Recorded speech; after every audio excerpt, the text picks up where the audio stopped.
소신대로 살기. 내 인생을 살다 보면 소신과 이득이 충돌하는 일들과 직면하곤 한다.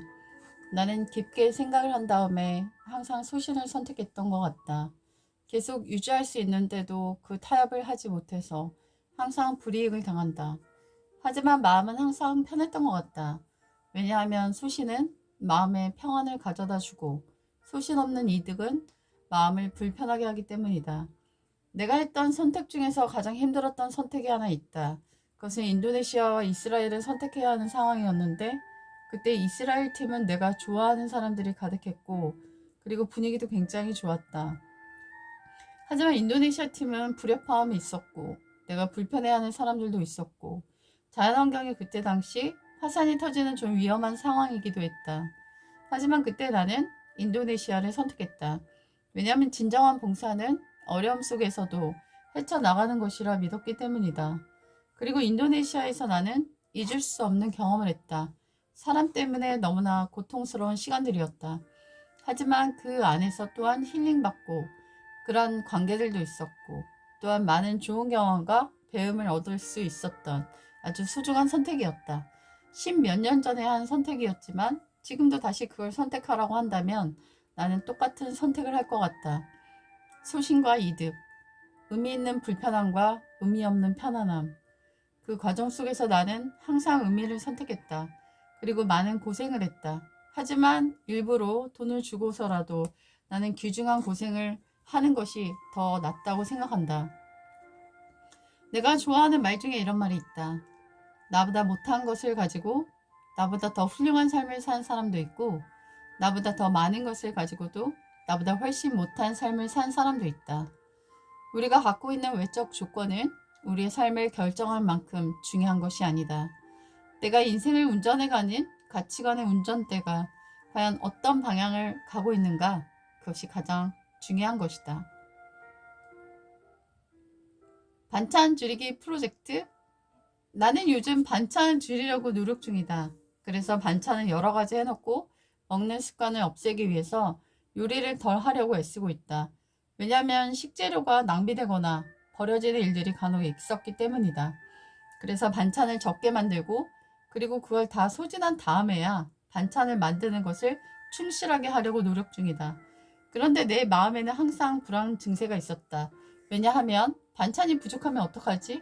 그래서 나는 모르게 쟁이는 그런 식재료들이 있었던 것 같다. 그래서 지금 나는 냉동실에 음식을 쟁이지 않고 있다. 그리고 적절한 재료를 사서 요리하려고 애쓴다. 일주일에 한 번 장 보곤 했었는데 지금은 이틀에 한 번씩은 장을 보는 것 같다. 조금씩 사서 조금만 요리하기 때문이다. 그래서 더 자주 장을 보러 가는 것이다.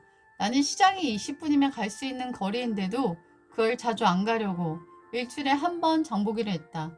일주일에 한 번 장 봐서 반찬을 많이 만들어 놓고 먹었는데 먹다가 물리는 반찬들이 손이 안 가다 보면 자연스럽게 버려지기가 일쑤였다. 그렇게 하기보다는 그때그때 땡기는 식재료들을 사서 반찬을 조금씩만 하는 것이 반찬을 즐겁게 먹을 수 있고 또한 질리지 않는 비결이라는 생각이 들었다. 반찬이 적으면은 귀하게 느껴지기 때문에 싹싹 하나도 남기지 않고 다 먹게 된다. 그리고 반찬의 소중함을 느끼게 되면서 버려지는 반찬들이 적어지는 것을 알게 되었다. 하지만 반찬을 가질 수가 많다 보면 좋아하는 반찬만 편식하게 되고 나머지 반찬들은 멀리하다 보니 나중에는 버려지는 경우가 종종 있었다. 나의 꿈은 국 하나에 반찬 3, 4개 정도의 밥을 먹는 것이다. 아주 단촐한 식사, 살림만 미니멀이 필요한 것이 아니라 밥상에도 미니멀이 필요하다는 생각이 든다. 나의 뱃살도 저절로 해결되겠지? 건강 박사님이 제안한 이상적인 상차림은 신 것이 들어가야 당이 천천히 흡수된다고 한다. 건강 박사님은 미역, 오이, 양파, 초무침, 돼지고기, 신김치, 콩나물 무침, 우엉, 당근 볶음, 보리밥을 이상적인 밥상 차림이라고 제안하셨다. 어쩌다 마주친 그녀. 나는 어저께 유쾌한 시간을 보냈다.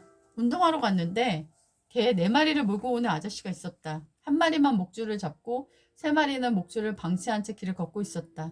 나는 그 개들을 보는 순간 공포감을 느껴서 소리를 쳤다. 걔 목줄 좀 잡아주세요. 걔를 무서워하는 사람도 있다고요. 아저씨는 인상을 쓰며 목줄을 잡아주었다. 나는 유쾌하지 않은 그 장소를 피하려고 빨리 걸어갔다. 근데 내 뒤에서 말을 거는 사람이 있었다. 나도 저런 상황 정말 싫어하거든요. 그렇게 시작해서 걔에 대해서 어떻게 불편한 감정을 느꼈는지가 공유되기 시작했고, 그리고 내가 왜 그 아저씨에게 미안하다는 말을 했는지 나 자신도 이해할 수 없다는 얘기를 하자 그녀도 자신도 그렇다고, 자신이 잘못하지 않았는데도 미안하다 죄송하다라는 표현을 한다고 이야기를 해주었다. 마치 마음을 들여다보기라도 한 듯이 똑같이 말하는 그녀를 보면서 나는 매우 큰 호감을 느꼈고, 그리고 그녀에게 차 한잔 하자고 먼저 제안하자 그녀는 자신이 일하는 곳에 나를 데리고 가서 맛있는 차 한 잔을 끓여주었다. 우리는 거기서 정말 끝없는 대화를 나누었는데 마치 알고 지낸 사람처럼 너무나 정겹게, 너무나 공감되는 얘기들을 쏟아내었다. 우리는 직업이 비슷했기 때문에 가르치는 자로서의 공감되어지는 부분들이 너무나 많았다. 나는 그녀와의 대화가 너무나 즐겁고 유쾌했고, 동네에 이렇게 아는 사람 하나 없이 알게 된 것이 정말 좋고 싱그러운 감정이 들었다. 나는 삶 속에 들어온 필연을, 가장한 우연을 매우 즐긴다. 그리고 그것을 기대하는 편이다. 내가 일부러 만들고 의도하고 찾으러 다닌 것이 아니라 우연히 내 삶 속에 쏙 들어오는 그런 일들을 매우 반기고 즐거워한다.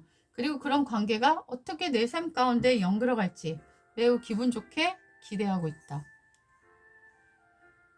손을 잡아준 사람. 나는 오은영 박사님의 심리 프로그램에 심취해서 그 프로그램을 많이 받고 생각을 하게 되었다. 그 프로그램들을 시청하면서 내가 느낀 것은 마음이 아프지 않은 사람은 단 한 사람도 없다는 것이었다. 그들의 가족관계, 그들이 처해진 배경, 그들만의 환경 속에 갖게 된 그들의 심리는 독특한 문제점을 양산했고, 그들은 그 문제점으로 인해 많이 힘들어하고 고통스러운 세월을 보낸 것처럼 보였다. 나에게는 정말 쉬운 것이 누군가에겐 굉장히 어려운 것이 되고, 매우 내게 어려운 것이 누군가에겐 굉장히 쉬운 것임을 보았다. 그러면서 심리에는 정말 많은 배경으로 인해 복잡하고 다양한 문제에 부딪힐 수 있는 것이구나 라는 생각이 들면서 모든 걸 이길 수 있는 내적 자원은 바로 자존감이구나 하는 생각이 들었다. 비록 외부 자원이 매우 부족하고 매우 열악한 사람이라 할지라도 내적 자원을 많이 가지고 있는 사람은 그것을 극복할 수 있는 힘을 갖고 있다 라는 것을 그 프로그램을 시청하면서 배우게 되었다. 사실 오은영 박사님이 심리를 공부하게 된 계기도 굉장히 인상적이었는데, 그녀의 아버지가 매우 아파서 그때 기도를 하면서 아버지를 살려주시면 누군가의 마음을 회복시키는 걸 돕는 사람이 되겠다라고 기도했다라고 한다. 그리고 그녀는 정말 아버지가 나으면서 그런 공부를 하여 많은 사람의 심리를 도와주고 회복시켜주는 헬퍼로서의 인생을 사는 모습을 보게 된다. 아픈 것이 사명이다 라는 말처럼 누군가의 개인적인 고통적 경험은 그가 평생 해야 될 삶과 매우 밀접하게 연관되어 있구나 라는 생각이 들었다. 그리고 환경에 집착하고 있는 내 모습이나, 그리고 정의를 위해서 말을 해야 할 때 반드시 말을 하고 있는 나의 모습과 비슷한 사람들을 보면서 너무나 똑같아서 신기했다. 그리고 말해야 할 상황에 적절한 타이밍을 놓쳐서 말하지 못함으로써 얻게 된 질병이 신체화되는 증상의 일부라는 것을 알게 되었고, 또한 그런 질병을 앓고 있는 사람을 보면서 마음이 아프고 매우 공감이 되었다. 가장 인상적이었던 게스트는 보육원 출신의 봅슬레이 강한 선수였는데, 나는 유독 보호 종료나 고아들에 대한 마음이 크기 때문에 강한 선수의 이야기를 몇 번이고 반복해서 시청했다. 오 박사가 그의 미래에 상견례에 가주겠다, 결혼할 때 어머니로 참석해주겠다 라고 한 약속이 너무 아름다워서 나도 모르게 눈물을 흘렸다. 그때 강한 선수의 미소를 잊을 수가 없다. 그는 마음에 너무나 큰 고통으로 버림받은 상처로 인해 매일 갖고 다니던 유서를 꺼내서 사람들에게 들려주었다.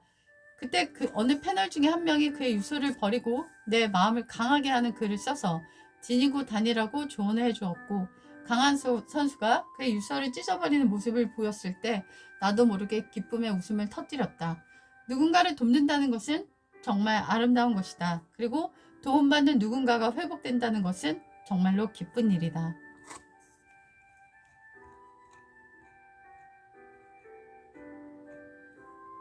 부창부수.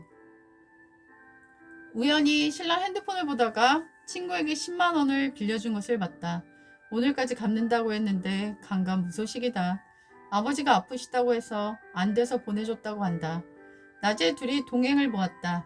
역시 거기에서도 벌써 돈을 보냈다. 형에게 조카 주라고 비싼 아이스크림 케이크도 보내고. 사실 나도 우리가 어려울 때 집을 그냥 빌려주신 작은 어머니네에게 아이스크림 케이크를 보내드렸고, 예전에 전기 끊긴 사람에게 50만원, 생활비 없어 함께 먹는 사람에게 30만원, 화상 입은 사람에게 10만원, 이런 식으로 많이도 나눠줬다.